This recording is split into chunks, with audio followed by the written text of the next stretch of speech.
Hi, this is Margo. This is Sunday, late afternoon, March the 28th, 2021. I hope everyone is safe and doing well.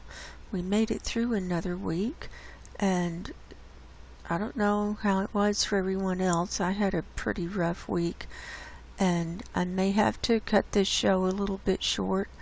I will do as much as I can, but I'm not feeling well, and but I want to at least do the methane. So I'd like to welcome everyone to the show today. This is my weekly report that I'll be putting on YouTube for the people over there. And if you'd like to keep up with methane and other climate related items, I post them and do daily videos, almost daily videos, and put them on my Subscribestar channel. And the link is in the description box below.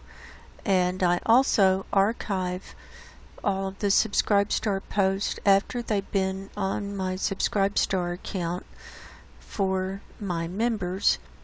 After they're up there a week, then I archive them onto my website and under Subscribestar archives. And if you want to go back and look through anything for the last 2 years, it's right there on my website, and the link is in the description box below. So we'll get started here. I'm going to start out with the NOAA methane data from yesterday, the 27th. This is for the 477/469 millibar reading. This is the METOP-1 satellite in the morning. The mean or average was 1905 parts per billion, and the high reading was 2445. In the afternoon, the mean was 1903, and the high reading was 2360. On the METOP-2 satellite in the morning, the mean was 1881. The high reading was quite high, 2754 parts per billion. Now, we don't know where this happened. I have an idea of where it happened, but since this is just a range, and this pink is between 2000 and whatever this high number is, 2754, is, I don't have access to anything more than what I'm seeing here because I'm not a climate scientist. I'm not an insider, and what I just share with you what's available to the public, and we can put the pieces together and see that we're in trouble. So that's a quite high reading here. So we spiked up there. And then in the afternoon, the mean was 1880, and the high reading was 2327. And I've been tracking all of this on this spreadsheet. And here's the data for the 27th, and it averages out to 1892.25 parts per billion, which shows an increase over the week before of 2 parts per billion. So here we have it right here. So we've gone up 2 weeks in a row now of 2 parts per billion. So we're above 1890. And I started tracking this March 1st of 2019, and right down here, and see it was below 1860. It was like 1857 on March the 1st of 2019. So in the last year, though, it's gone up. We're 11.5 parts per billion higher than where we were a year ago today, and since March the 1st of 2019, we're 35 parts per billion higher. So that's a sharp increase.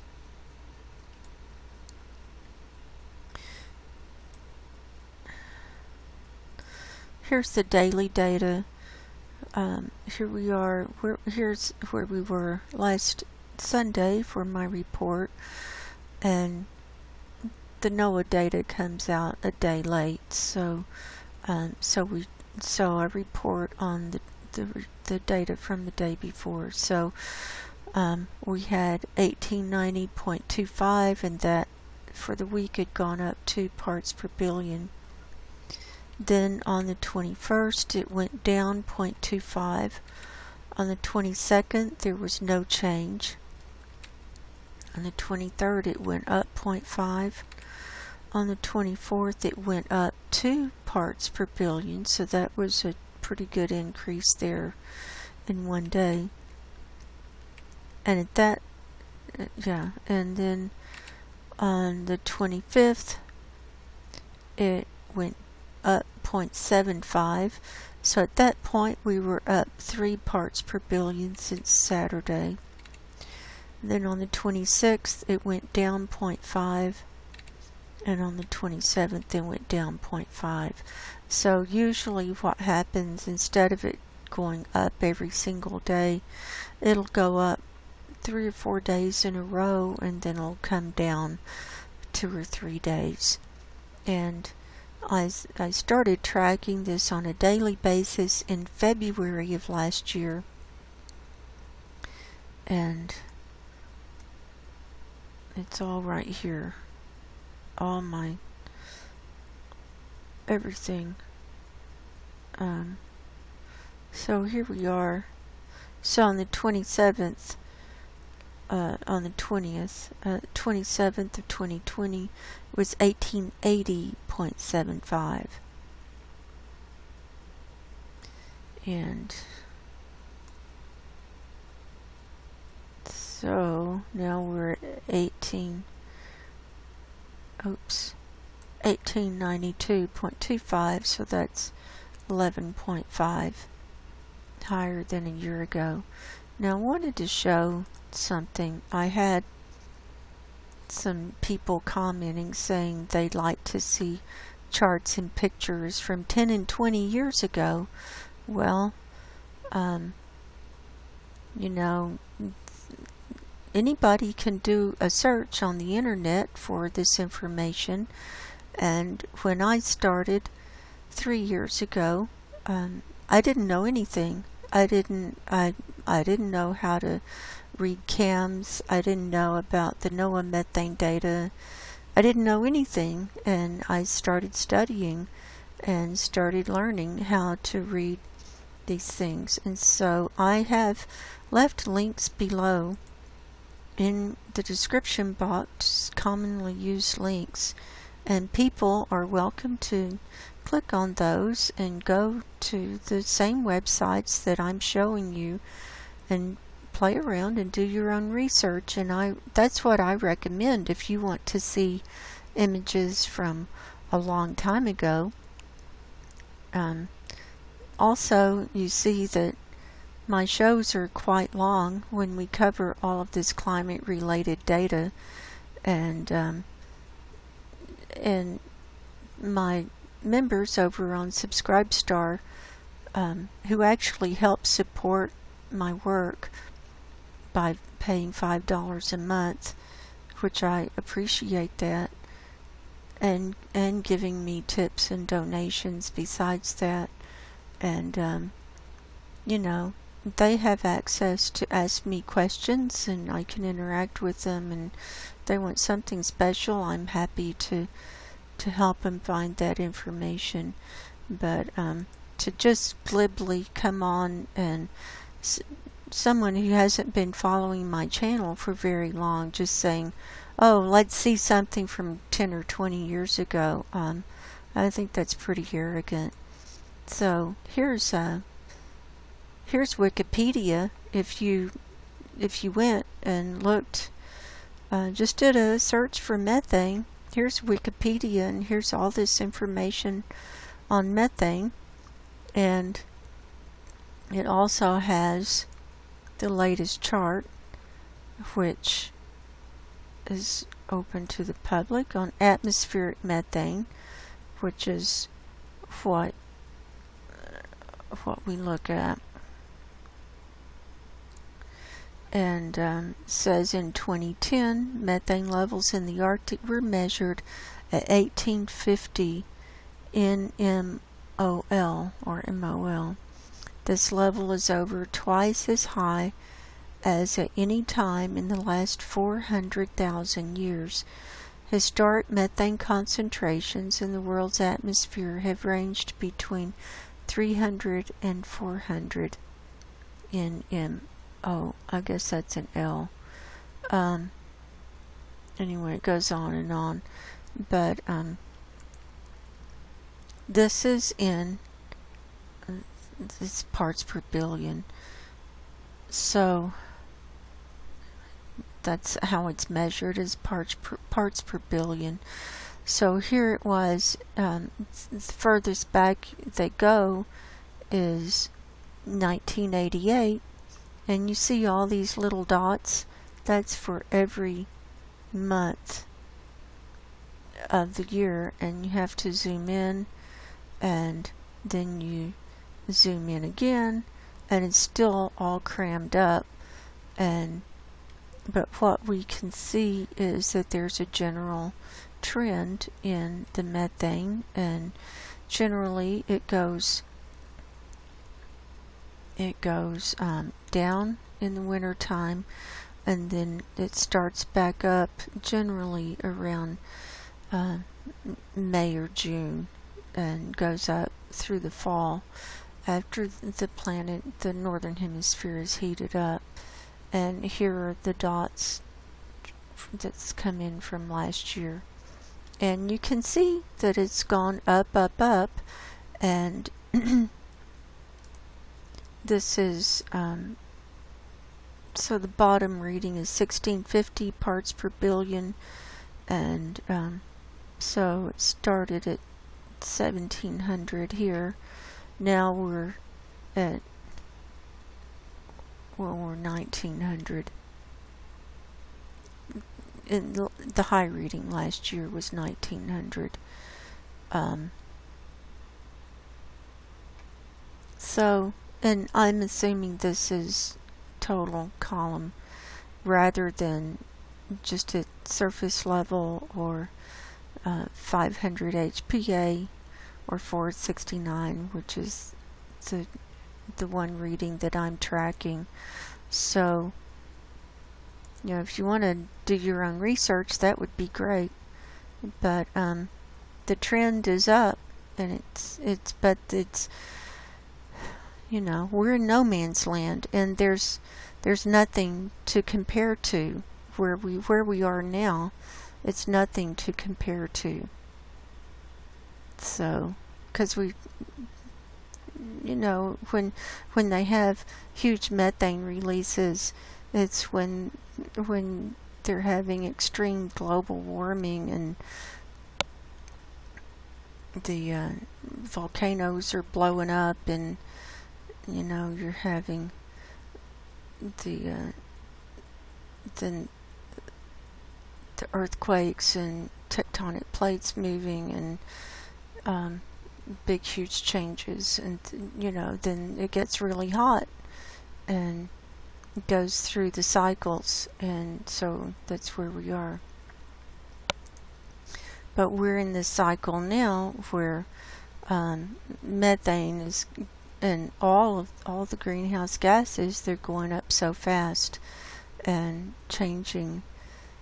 The atmosphere is changing, the climate is changing, and we're manipulating the weather. Not we, but government entities are manipulating the weather with geoengineering and all different kinds of things. And they're doing microwaves, and that heats up everything. And you know, it's got to have an effect on the planet and biological life, and we're seeing that. So there's that. So I'm not going to do a lot of comparisons for people. You know, you're welcome to do your own research. And I find it arrogant for anyone to give me a homework assignment. So it's like whatever I do, it's not enough. So there's my little rant for today. So here we are for methane for Saturday, the 27th. This is CAMS, Copernicus Atmosphere Monitoring Services, out of the EU. I have the Arctic pulled up and surface level. There's the color ledger at the bottom. So the data is for Saturday, and the forecast period is Sunday through Wednesday. Now on CAMS, I've done my own little library of recordings, and they're on my website, on my Subscribestar archives. And if you want to see what methane was doing two years ago, you go over there, because you can only see what's right here. You have to be an inside member to go get all the inside data and all the archives, and I'm not one. I'm not whatever. It's a real closed group.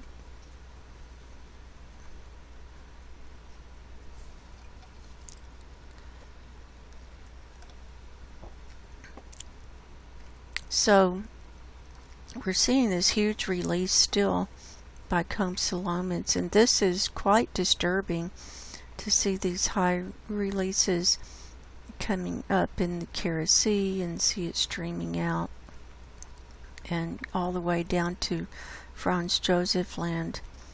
And I'm assuming that the reason no one is researching here is that this is probably part of the Russian military area that they use. I've got an article that I'm going to share. The Russians, they did an exercise up here by Franz Josef Land this week, and 3 submarines came up through the ice, nuclear submarines.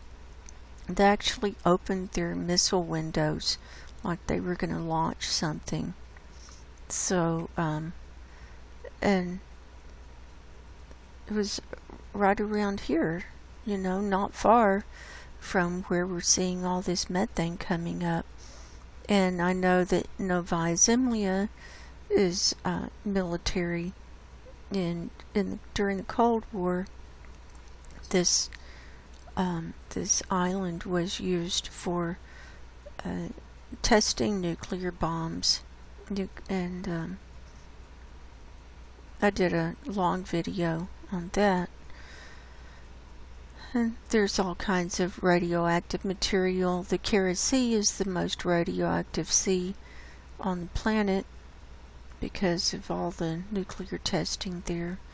And we're also seeing here in the Chukchi Sea methane releasing, and big waves coming up, see, in the yellow zone. And this is part of the study area. I guess that's not part of the military, so they can go, regular scientists go study over there. But this area where it's ballooning up constantly since January of last year, you know, nobody can go there because it's probably off limits.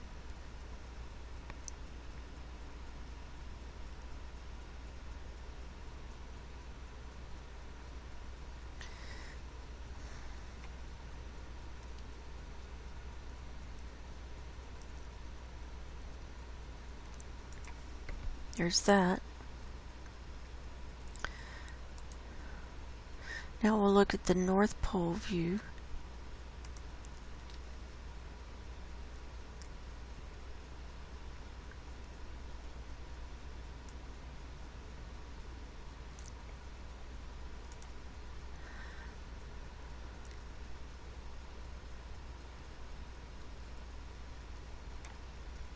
So here's India filling up.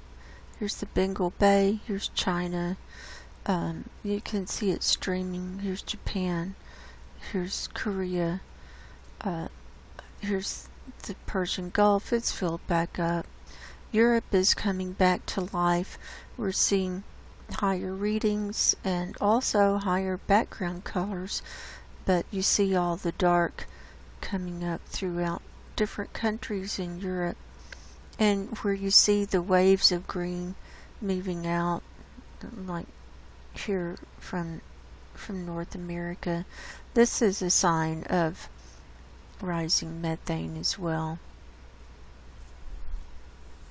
And see these waves moving out.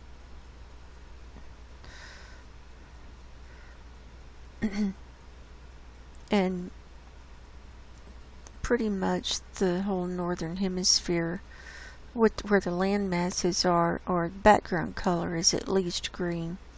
And that's 19, this dark green is 1920 parts per billion. That's this color here. And it goes up.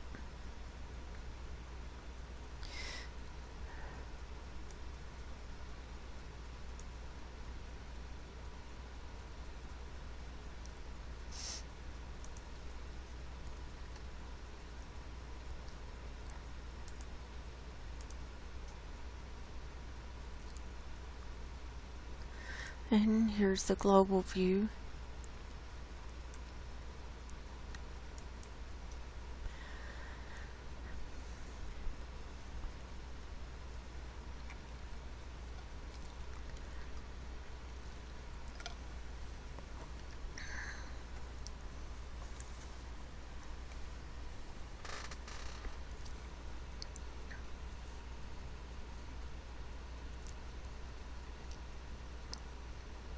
We've got the white spot coming back here in China. Watch here.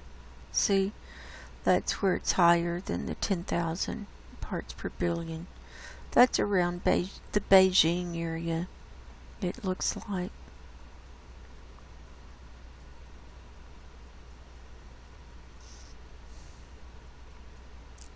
And we've got, see the higher readings in South America, and it's streaming off of the landmass there.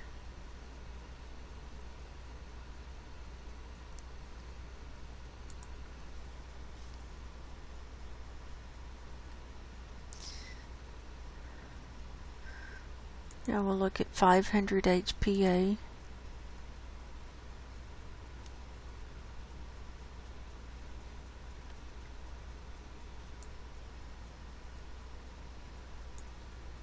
Let's see this. This is awful here. This is the highest here. China and Southern Asia. And then we've got red going all the way across the Arctic. And see the greens are going further south, and more higher readings are spreading out further south too.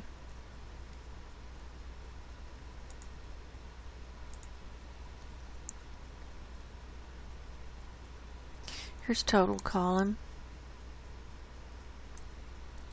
See, here it is.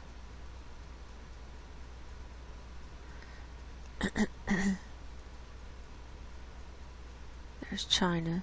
It's the highest. So there's that.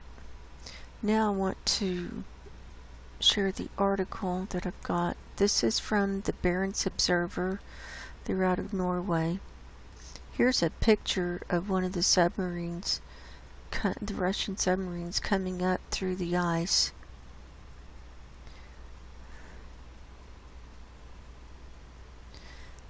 The sail of one of the Delta IV class ballistic missile submarines breaking through the ice, and it was a screenshot from Defense Ministry video.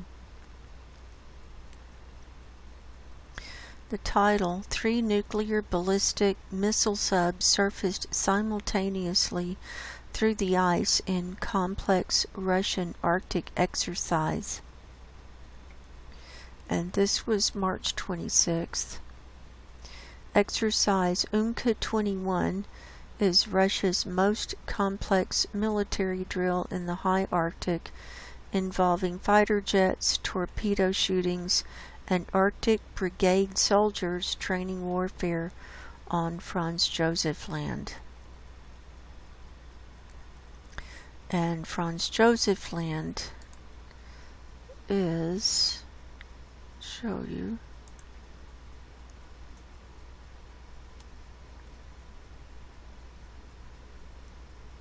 we'll do surface level, is this group of islands right here. So it's right next to all that methane. It's right here. And this is Svalbard. Here's Greenland. And this is Severnae Zemlya up here, and Novaya Zemlya there. As part of the Arctic expedition, 3 nuclear-powered submarines surfaced from under the ice inside an area with a radius of 300 meters for the first time in the history of the Russian Navy.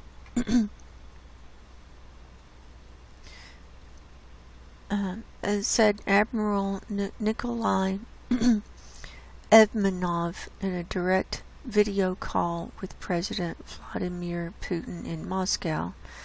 Evmenov is commander of the Navy. Putin added that the surfacing of the 3 submarines has no equivalence neither in the history of Soviet times nor in the history of modern times. A recording of the video conversation and transcripts are posted by the Kremlin. The Defense Ministry has made the PR video from the Arctic exercise, and here it is. And we can, I don't have the sound on. This is on YouTube though. You see, here they come. See the ice breaking? There's one. See him coming up?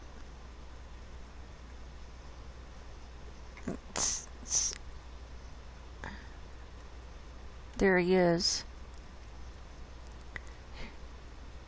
Isn't that something?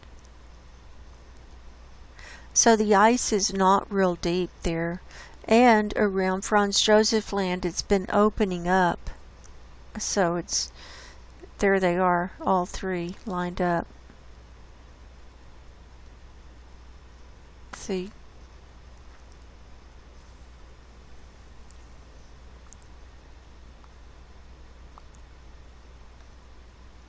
So I will leave the link below and you can watch that. The 3 submarines, 2 Delta IV class and 1 Borai class, can carry up to 16 ballistic missiles each.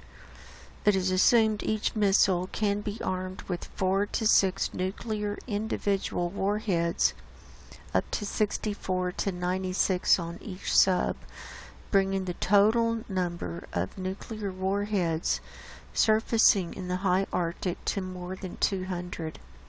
Well, they sound serious, and why they need 200 nuclear warheads ready to go,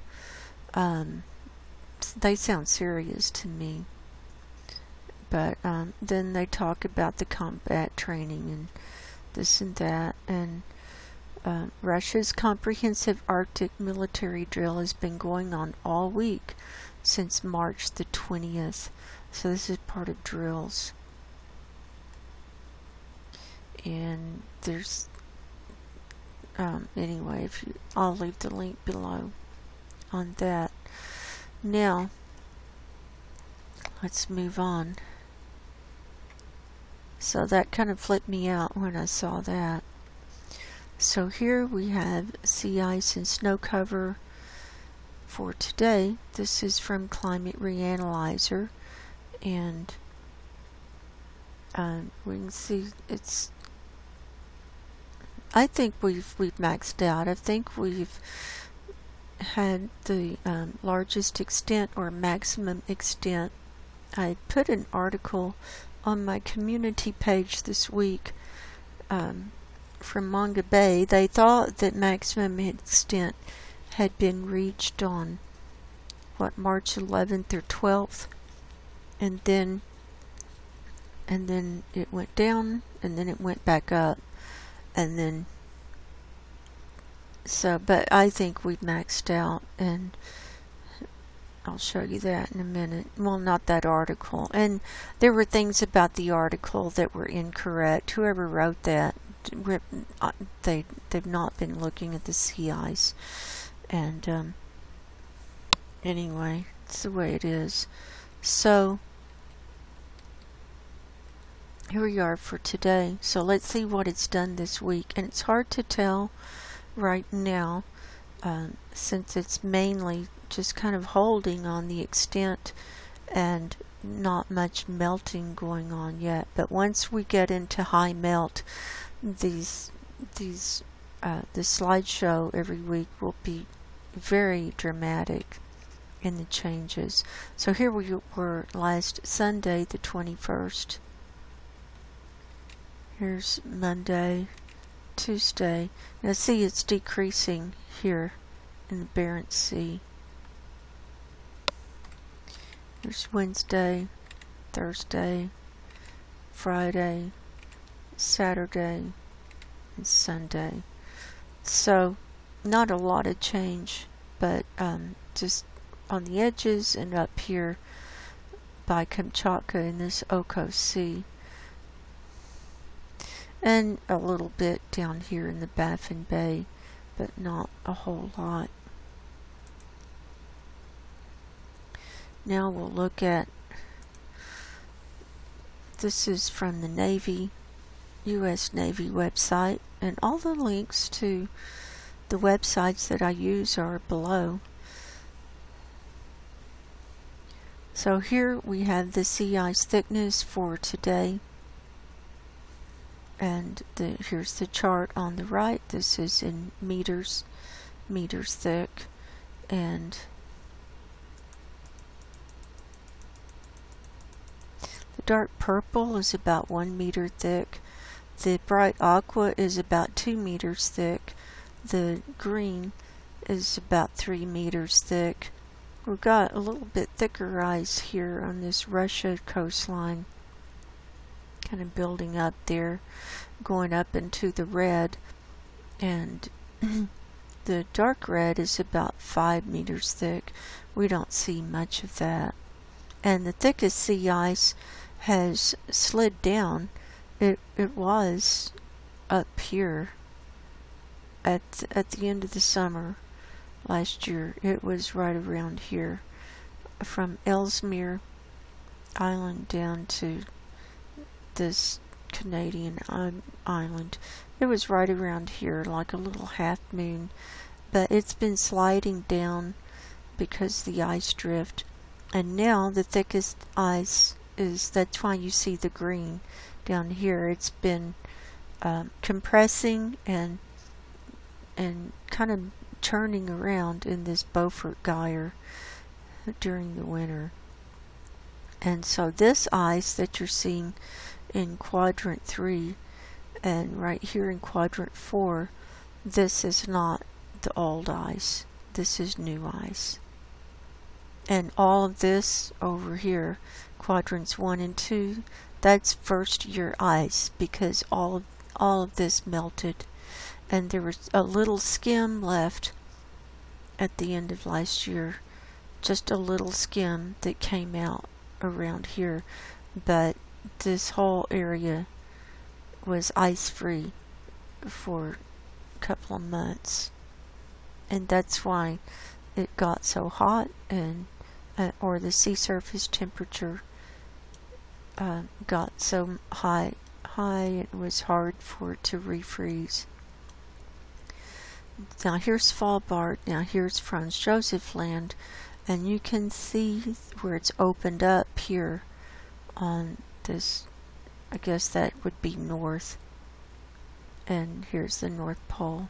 So this would be north here. It's opening up right here on the north end of Novaya Zemlya as well. and you can see in these tributaries it's about 2 meters thick, but it's starting to melt. The sun is up. The sun is up. Today there's just a little tiny black dot right in the center, and so we're going to start seeing melting go on. It will start in short order, and the leads are already opening up. That's the long cracks between the thicker areas of ice. So here's the 30-day animation. Goes back 3 weeks, and the forecast is out, I think it's 6 days. Yeah, it goes out to April the 3rd. Normally it's out a week, but sometimes they don't get it exactly updated. So here we go.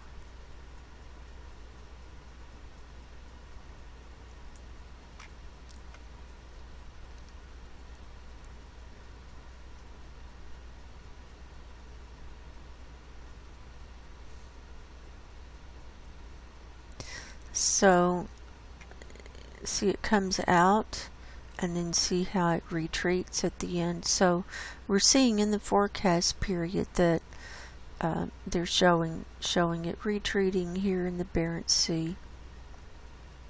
So it's going to start melting really quick. We might see just a tiny bit more thickening, just depending on how cold it is up there. Or it might just kind of hold. This might be what we've got. So there it is at the end of the forecast period, April 4th. So let's go back.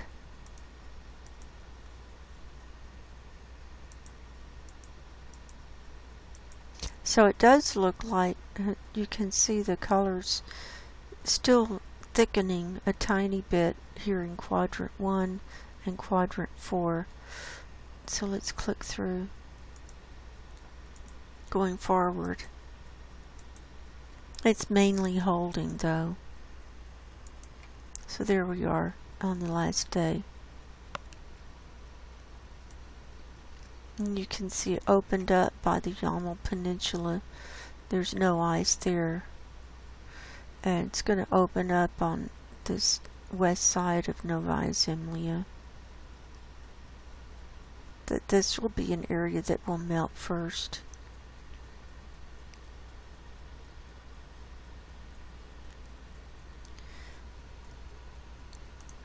Now here's the Beaufort Sea. All of these images are from the model on the Navy website. This is the Beaufort Sea ice thickness. Here's Alaska down here, and Canada. This is the archipelago over here, and so you can see where the thickest ice has been compressed down here and piling up along the Alaska coastline. But it's been kind of pulled away and tossed and turned during the winter, and hasn't just been peacefully resting all winter long.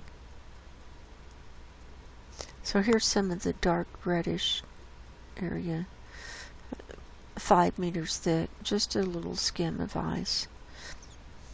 And in 2012, when they had their lowest ice extent, it was much thicker. There were areas that were much thicker than what we had now. This aqua is about 2 to 2.5 meters thick, and then the green, the dark green is about 2.75 meters thick. See, then when moving from green to yellow, then you're going up into 3 3 and 3.5 meters, like right here.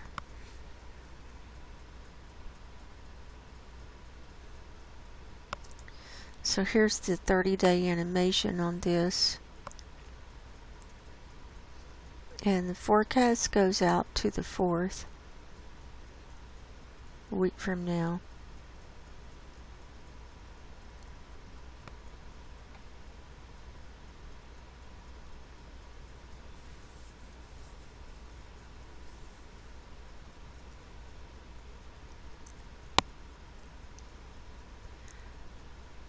So there's that. Here's the Baffin Bay. The Navy just started this model in February. This is Greenland on the right, Canada on the left. This is about halfway up in the bay. This is open water here. And this sea ice thickness, the chart is different. The dark red is only 2 meters thick instead of 5. So downscale your thinking here. The aqua is less than 1 meter thick. It's about 0.8. And then going into the green is 1 meter thick here, the light green, and so on. And the purple is 0.2 meters thick. So it's not very thick at all. And here's the flow. This is the 30-day animation. You can see it moving down. This is an exit point for Arctic sea ice. It comes down through the nearest strait and out here in Baffin Bay.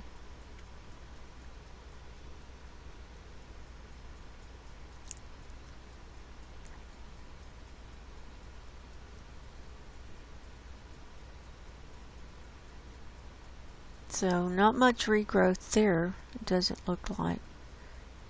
I think we've hit the maximum on everything. Here's sea surface temperature here today, and this red is about 3°C. So ice is not going to freeze there at that temperature. It has to be at about -2°C, this light color here, for it to refreeze. Now here's the Antarctic. This is sea ice thickness, and here it is for today. We can see the Ross Sea is filling in, and this whole west side, and it's coming back around the edges. And here's the Weddell Sea. Typically during their summertime, most of the ice melts, and then during their winter time it will refreeze. And it started refreezing early this year. That was the big news. Still pretty thin though. Here's the 30-day animation on this, so we can see what's going on.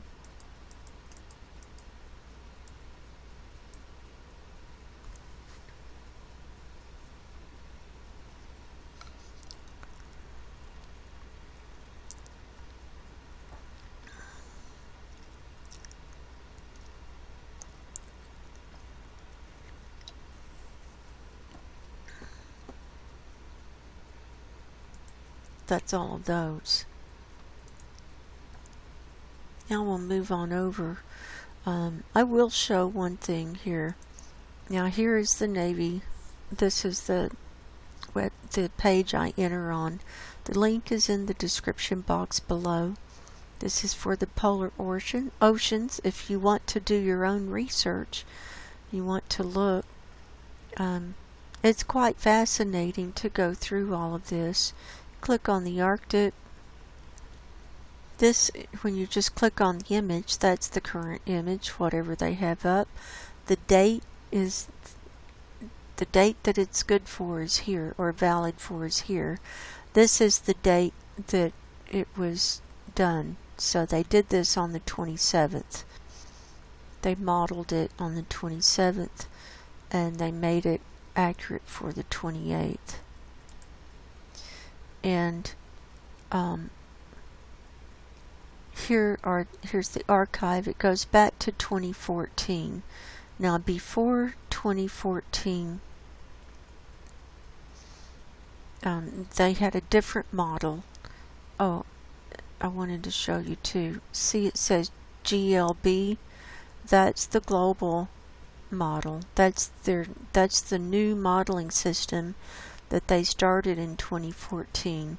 The modeling system before that was ARC. So if you see anything that says ARC in the top left hand corner, that's the old modeling system, and you can't compare it.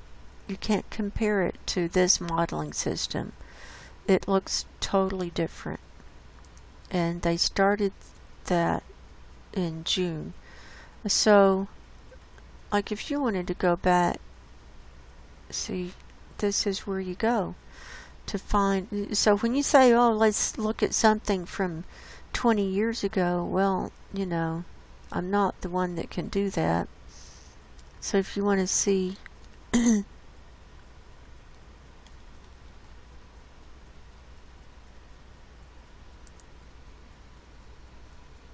like 2015, we can see March of 2015. Let's see for the, let's say for the 28th. Here we go. Here's what it looked like, and that's in the same modeling system. So this is how you can find it. And look at the difference here. That's since 2015. And the extent is about the same. See, the extent is not that much better, but look at the thickness. And see, there's a lot more of the dark red ice and the yellow, and it's anchored in along this Canadian coastline and Greenland. So that was, and it started really going down after 2012. So that's how you can look up things for yourself. And there's that. Now let's look at National Snow and Ice Data Center, sea ice extent, sea ice index. Here's concentration. So the more blue it is, means the less concentrated. This is as of yesterday. Here's our chart. Here we can get bigger. So this is as of March 27th. So March, the line for March starts up here, and this is this year, this blue line. So we're at the lowest for this time of year ever in their recording. And see, this dotted line, that was 2012. So we are quite a bit below 2012, and it looks like we maxed out here. I'm thinking around the 20th. So, and now see the lines going down.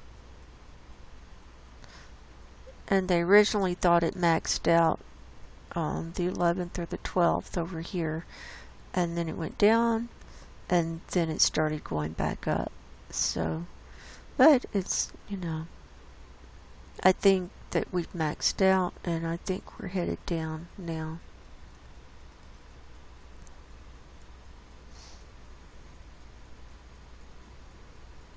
And 2012, so we're below the extent of 2012, and it was much thicker in 2012, much thicker. I showed you 2015, so that's all I've got on that. Now we'll look at the Antarctic. Here's concentration. See the refreeze that's going on. And here's their extent.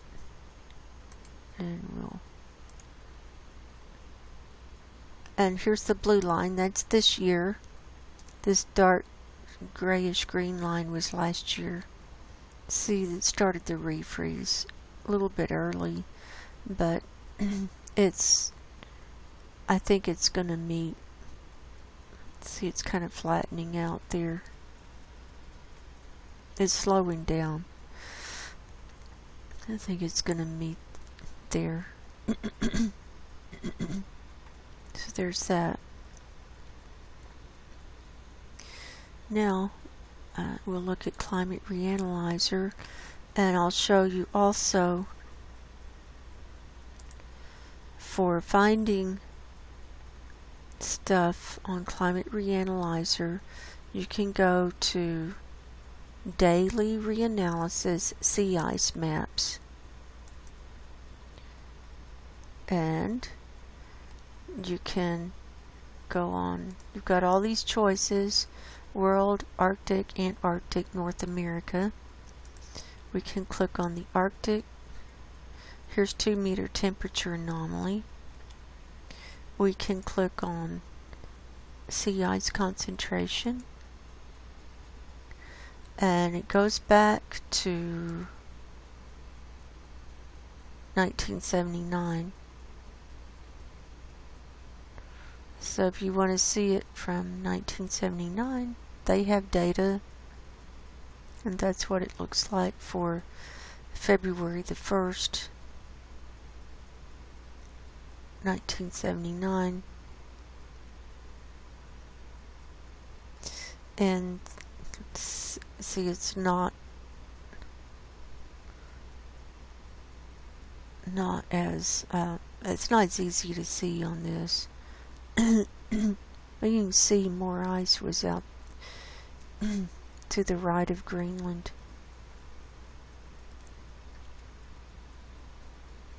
And if you want to see March, and then you can run your movie here. Let's see.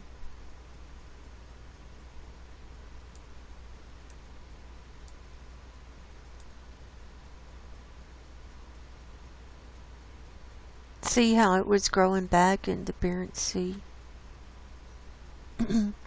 We didn't get hardly any ice here this year, or last year, or the year before. And see, ice would come all around Svalbard. And usually the greatest extent is around March, sometime in March.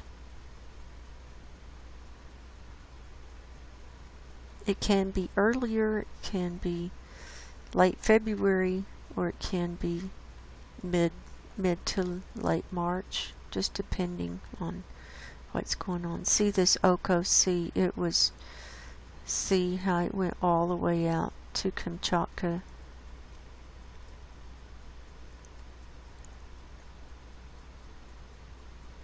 So that's how you can look that up.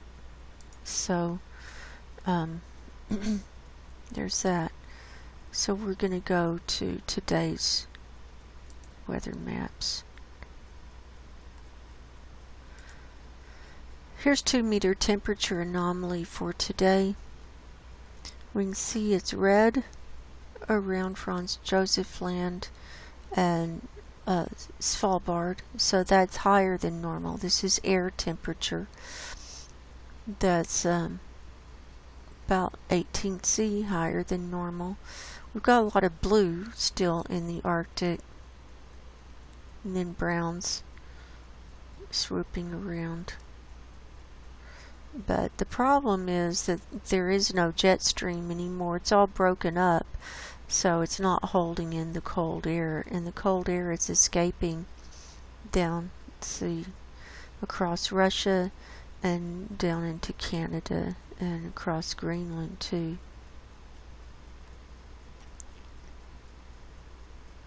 So worldwide we're at 0.3 C higher than normal. The northern hemisphere is at 0.6 C. The Arctic is 0.7 C lower than normal today. The Antarctic is up 0.7 C. Southern hemisphere is in balance, and the tropics are up 0.2 C.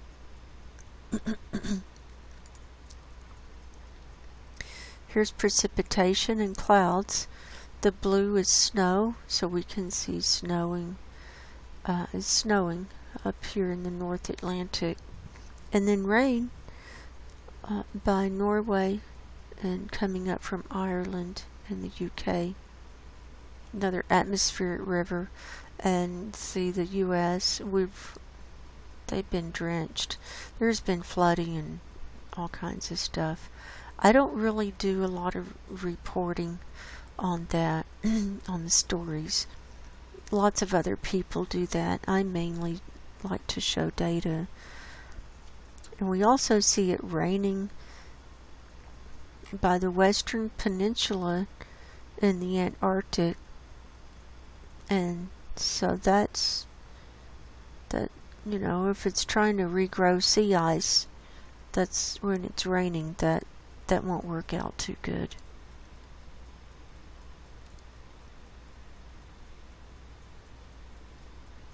Here's the jet stream, if you want to call it that.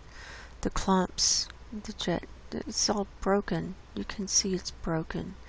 And see the break here, so the cold air comes right down from Canada down across the US and across Greenland. And then it's warm. It's in the browns on either side of that. And the same over here on the eastern side. And we've got breaks in the southern jet stream as well.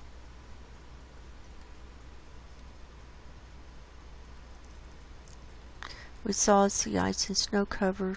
Here's sea surface temperature anomaly. It's as of yesterday, the 27th. We can see that it's still in the browns up here in the Barents Sea and see around Svalbard, moving into reds here in the Baffin Bay. So browns, or 2C higher than normal, the 4C, 2 to 4C higher than normal right there. Then here's the North Atlantic. It's up into the pink zone, which is 6C higher than normal. Then we've got colder than normal right here.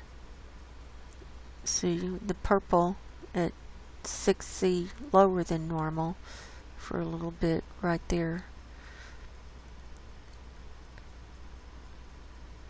Here's the global view. And we can see reds in the Pacific.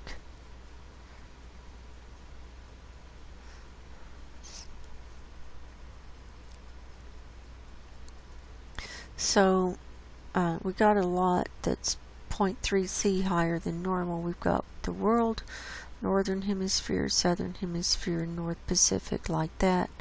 The North Atlantic is up 0.4 C. The equatorial Pacific is down 0.2 C today. See the blues. That's colder than normal.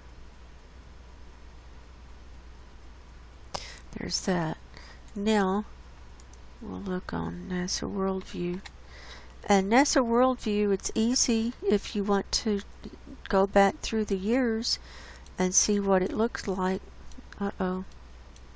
You just go here and put your year in and you can see it. You'll be amazed. And I encourage people to do their own research and discover. It's fun to be able to see things for yourself. Who knows? You might be doing your own reports. I don't know what you're going to find. It's going to be different than what I'm going to find and report on. So here we are today. See, just a little tiny black dot where it's still dark right at the North Pole today. But other than that, the whole Arctic is now in the sun, and it will be in the sun 24/7 for about, I don't know, 6 months. It's, yeah. 24/7. The sun will not go down up here. So it will have plenty of opportunity to melt the ice. Here's sea ice concentration for today. You can see here by Franz Josef Land where it's opening up. And some of this is like a extent growing out. Some of it is where it's coming back. Where you see the colors, that's where it's not as concentrated. Here it's melting by Greenland on that east side.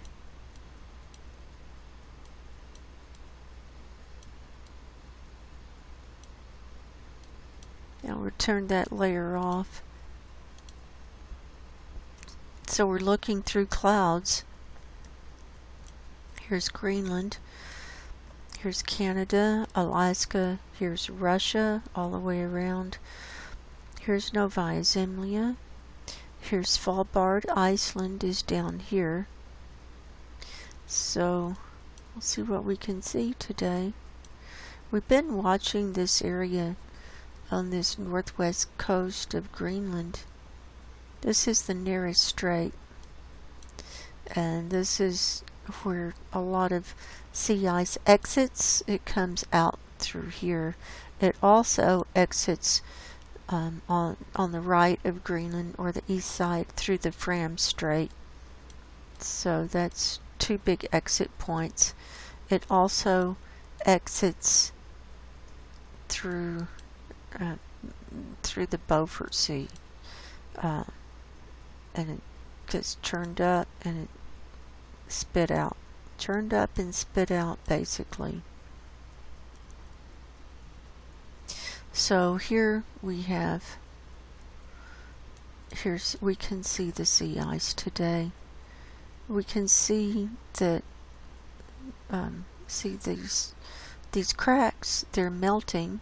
You can see open water there.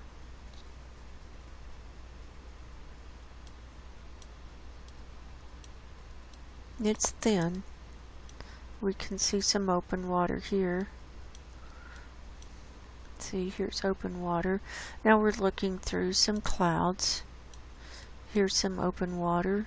See, it's kind of surprising to go ahead and see that much open water coming back, but it's happening. See, here's a big area. That's open water there. It's not going to waste any time. Look here. See, this is thin here anyway. So you can see the bigger pieces, and then there's ice where it freezes in between the bigger pieces where it's not quite so thick. And see, that's is open. See, that's already melted.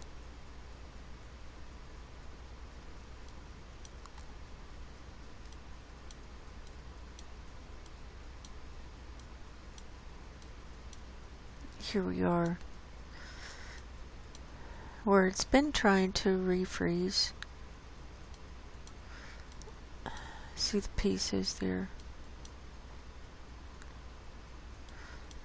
I think the extent is about done here. See, it's come down to this tippy point right down here. See? Just a little bit on this east side. See? There's a cloud.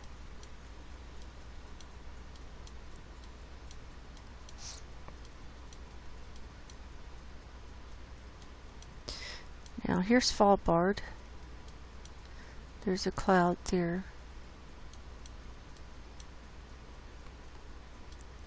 Now here's Franz Josef Land, and you can see the sea ice. It's quite thin, and there's a lot of open water. So I don't know where those subs were that came up.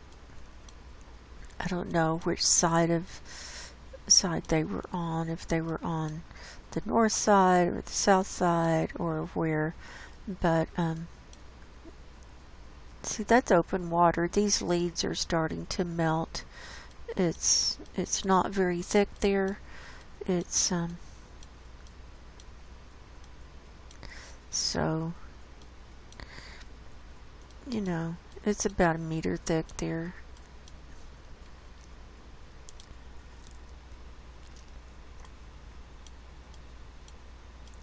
See these leads? These are melting.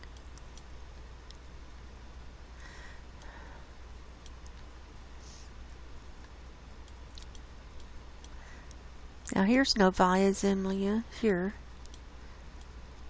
Here's the north end. There's the sea ice around it. Now this group of islands is Severnaya Zemlya. Here's Komsolometz Island. This is the area where we're seeing all that methane billowing up right around here, and it's filling up this whole North Kara Sea. It's just an incredible amount that's coming up, just billowing, and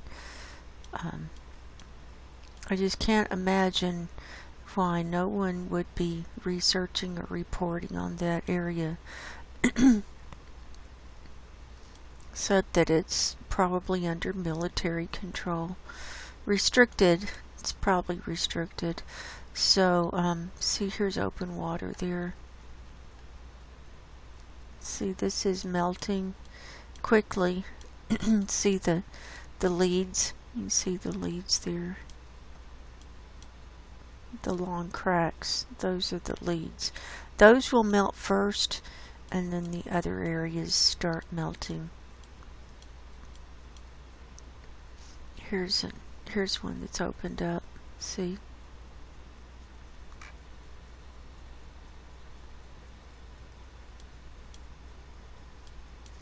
Now, here's the Yamal Peninsula, and here's the Lattev Sea. The study areas are in this sea and over here on this East Siberia Arctic shelf. It goes all the way across here, and that's underneath the sediment. It's in the sediment. This is New Siberian Islands. This is another area where they found large methane pockets underneath, down in the sediment. But see these leads, they're melting. This is gonna go fast.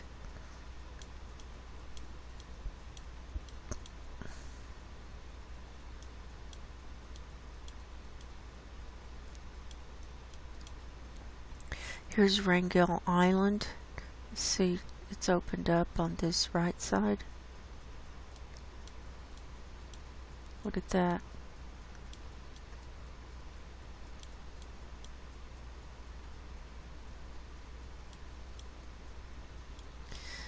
Now here's the Bering Strait. We can see the ice here. It's not very thick. You can see the pieces, and so see this thin area that will melt first.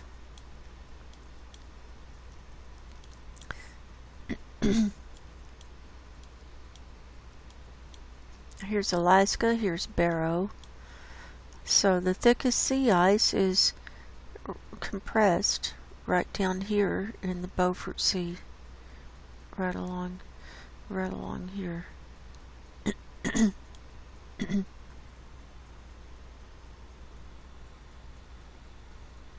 See, it's more put together, more compressed here, but there are lots of cracks, lots of leads. And this is Canada here. This is where are we? This is Ellesmere Island. We're back to Greenland now. So that's our tour of the Arctic for today.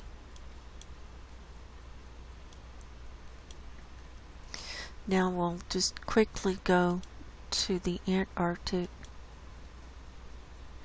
Now see this big black area, that's where it's going dark because of the tilt of the Earth, and sun's going down here.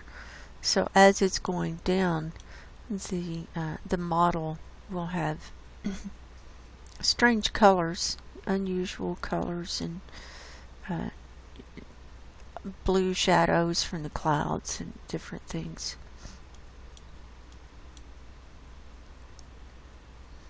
Now right up here is the Brunt ice sheet, and this is where the iceberg broke off at the end of February. Now there's a bunch of clouds there right now. Let's see if we can see it.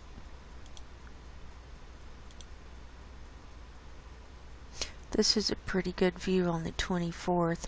See, it's the ice refreezing around here, but this is the piece that broke off. It's called A74. Here's where it had been, so you can see how much it's already moved out. And it looks like pieces are breaking off here on the ice shelf too. And see, it's been breaking up, but see, with the refreeze happening, it's going to get frozen in there. And see these cracks? So there will be more breaking off here as time goes on. Here's where it's refrozen. This just slight. This is quite thin, but it is in the process of refreeze there. So here's another picture of it. This is the 22nd. So our show last week was on the 21st. So this is ice. Remember, I wasn't sure if this was ice around here, but it is. It's ice around the iceberg. So here's what it was last Sunday. And then on Monday, this is a better picture. And see the pieces breaking off. And here's the 24th, 25th. You can see it, the white area there under the cloud. 26th, 27th, and today we can't see it. It's totally cloud covered. Here's the Western Peninsula. They've been having, now this is where it's raining, so this must be the rain coming in. So we've been having earthquakes down here too. Let's see if we can see A68 today. Now here's South Georgia Island. Oops, my mouse does that weird. Here's, I think this is what's left of A68. It's really getting whittled away at by the elements.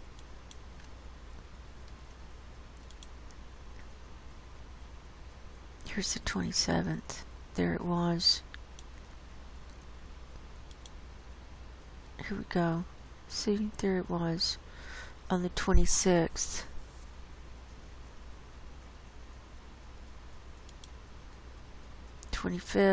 Can't see it. Here it was on the 24th. See, it's migrated quite a bit.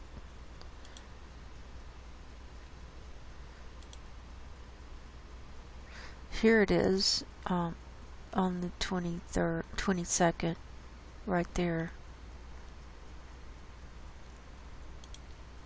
And here it was last week. Right over here. That's it right there.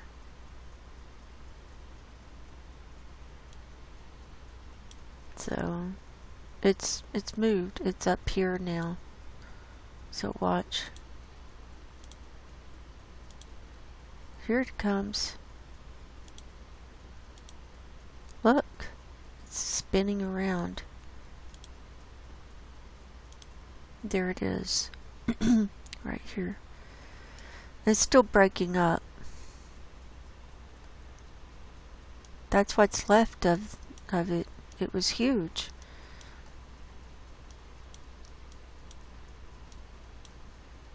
Let's see, Pine Island Glacier. Oops, my mouse is malfunctioning.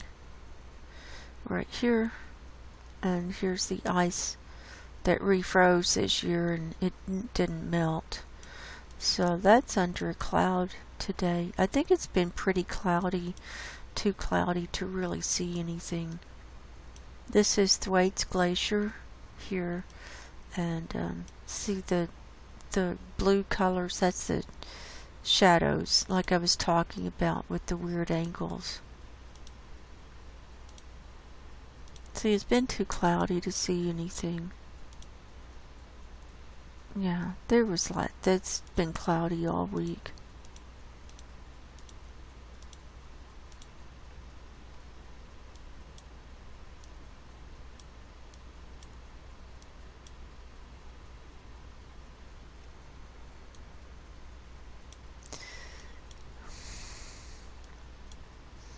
Here's the Ross Ice Shelf. Here's the Ross Sea, where it's refrozen. You can see the ice there. This is filling in. See, all the way down.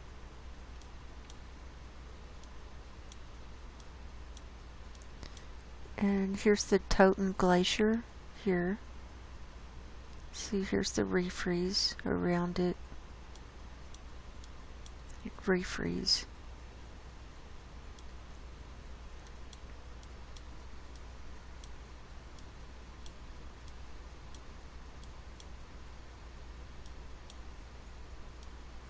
Here's the Amory ice sheet.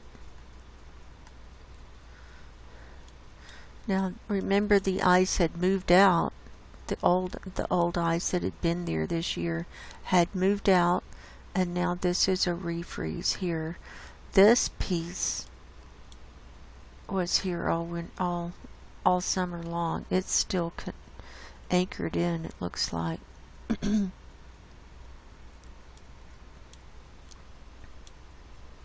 So there's our refreeze going on there. And then we've got clouds here. And there's the north part. And that's it. So on earthquakes, we've had earthquakes up here in the Greenland Sea, and today we've got a 5.8 here in the middle of the Atlantic. Here we've got a 5.0. See, this is where we were with the rain. We're just on the tippy point. See, South Shetland Islands. This is the southern peninsula. Western peninsula of the Antarctic. So it's raining and an earthquake. 5.0 there. And we've got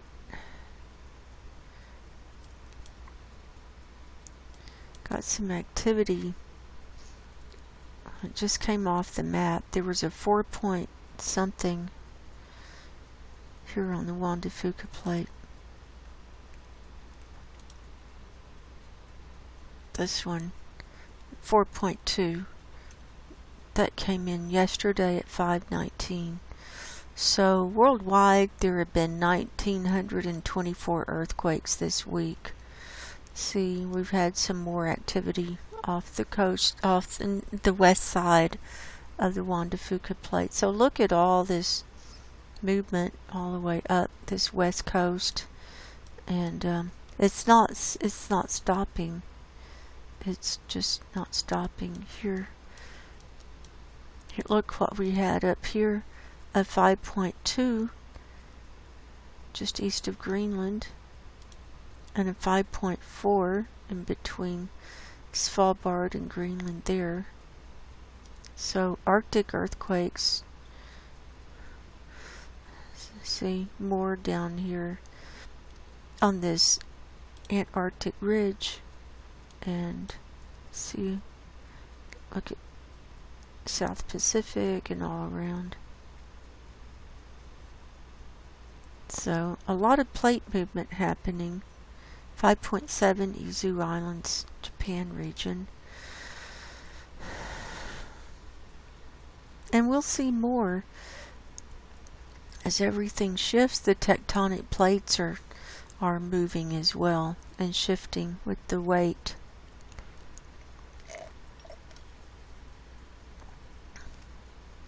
And the reason I do this reporting is because I believe we are in the end times.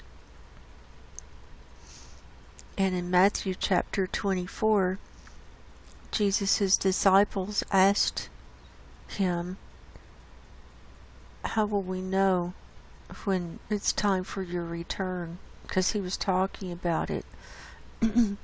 And he laid out a whole list of specific things.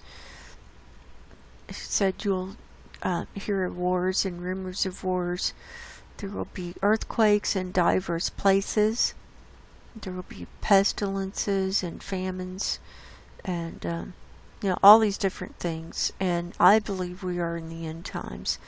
And I believe that he was talking to our generation, because how would you know about all the earthquakes around the world until you had all the technology that we have? And now look at this, we're able to watch all of this firsthand.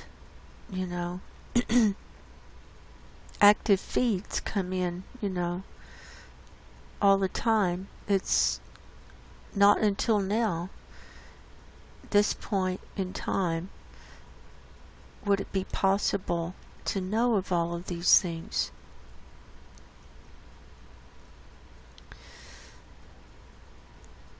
So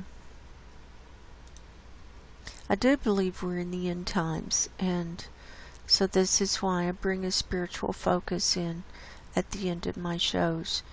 And I'm continuing to read out of the book of Acts. The Acts tells of what happened to all of the apostles after Jesus' crucifixion and resurrection. And this is Palm Sunday, and next Sunday will be Easter, when Christians celebrate Christ's resurrection, his overcoming of this physical world. Acts chapter 14. And it came to pass in Iconium that they went both together into the synagogue of the Jews, and so spake that a great multitude, both of the Jews and also of the Greeks, believed. But the unbelieving Jews stirred up the Gentiles, and made their minds evil, affected against the brethren. Long time, therefore, abode they speaking boldly in the Lord, which gave testimony unto the word of his grace, and granted signs and wonders to be done by their hands. But the multitude of the city was divided, and part held with the Jews, and part with the apostles.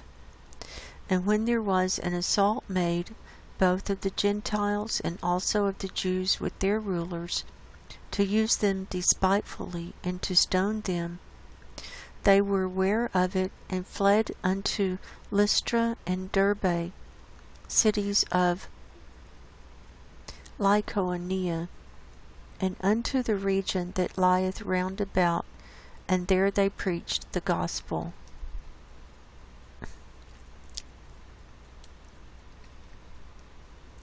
And there sat a certain man at Lystra, impotent in his feet, being a cripple from his mother's womb, who never had walked. The same heard Paul speak, who steadfastly beholding him, and perceiving that he had faith to be healed, said with a loud voice, Stand upright on thy feet. And he leaped and walked. And when the people saw what Paul had done, they lifted up their voices, saying in the speech of Lycaonia, The gods are come down to us in the likeness of men. And they called Barnabas Jupiter, and Paul Mercurius, because he was the chief speaker. Then the priest of Jupiter, who was before their city, brought oxen and garlands unto the gates, and would have done sacrifice with the people. Which when the apostles Barnabas and Paul heard of, they rent their clothes, and ran in among the people, crying out, and saying, Sirs, why do you these things? We also are men of like passions with you, and preach unto you that ye should turn from these vanities unto the living God, which made heaven and earth, and the sea, and all things that are therein, who in times past suffered all nations to walk in their own ways. Nevertheless, he left not himself without witness, in that he did good, and gave us rain from heaven, and fruitful seasons, filling our hearts with food and gladness. And with these sayings scarce restrained they the people, that they had not done sacrifice unto them.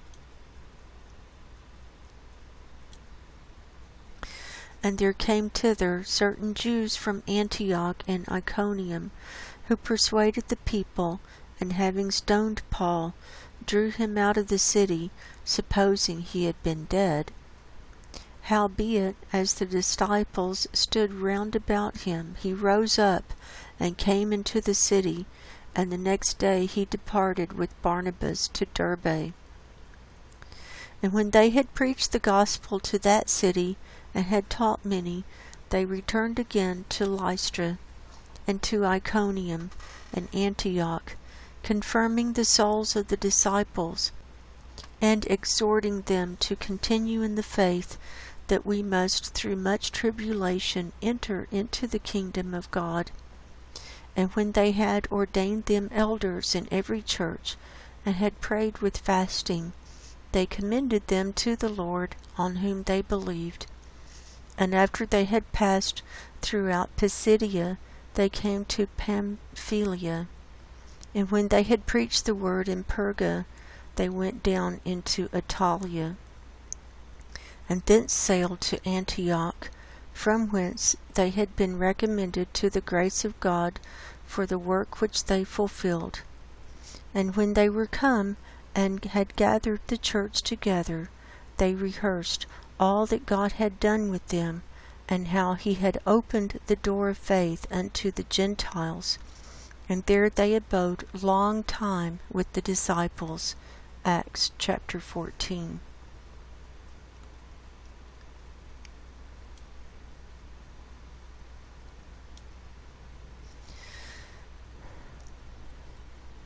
So if you have not given your life to Jesus Christ, I recommend you do it. And we can see that the apostles had amazing things happen, and the other people didn't like it, a lot of the Jews didn't like it. They went against the grain.